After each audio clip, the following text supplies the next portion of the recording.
আমাদের সাথে প্রায়ই এই জিনিসটা হয়ে থাকে, এই চকলেট আবার বাড়িতে গলে না। তো আজ আমি সেটাই দেখাবো যে খুব সহজেই আপনারা গলিয়ে নিতে পারবেন। তো কেমনভাবে, তো পুরো ভিডিওটা দেখো।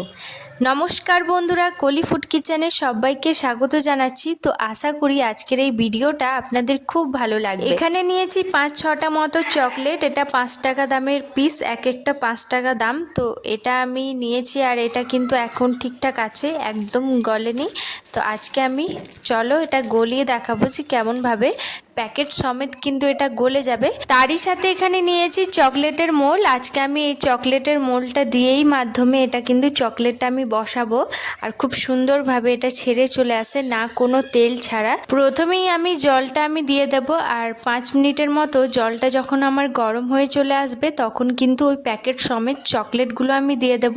আর এটা কিন্তু ওই 5 মিনিটের মতো গলতে লাগবে, বেশি সময়ও লাগবে না। তো এটা গলে যাবে। দেখো, আগে আমরা চকলেট সবারই ক্ষেত্রে এটা হয়ে থাকে। তো আগে আমরা যে কোনো হাঁড়ি চাপিয়ে ওটার মধ্যে জল দিয়ে বাটির মধ্যে আমরা চকলেটটা গলিয়ে নিতাম, আর ওটা বেশি সময়ও লাগতো আর ভালোভাবে গলতো না।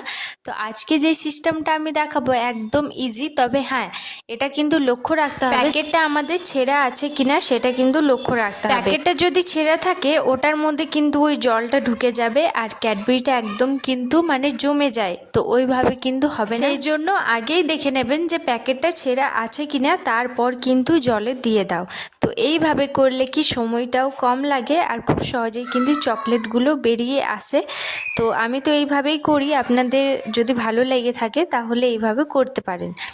তো চকলেটটা আমাদের এই যে সুন্দরভাবে গলে গেছে, আপনারা তো এবার কিছুটা ভাজা বাদাম আমি ভেজে রেখেছিলাম আর ওটা গুঁড়ো গুঁড়ো করে নিয়েছি, ওটা এবার এইভাবে আমি ছড়িয়ে দেব। তারপর এটার মধ্যে আমি গোলানো যে চকলেটটা সেটা দেব না, একটু গুঁড়ো গুঁড়ো করে নিয়েছি চকলেটটা, তো ওটা আমি ওপর থেকে ছড়িয়ে দেব।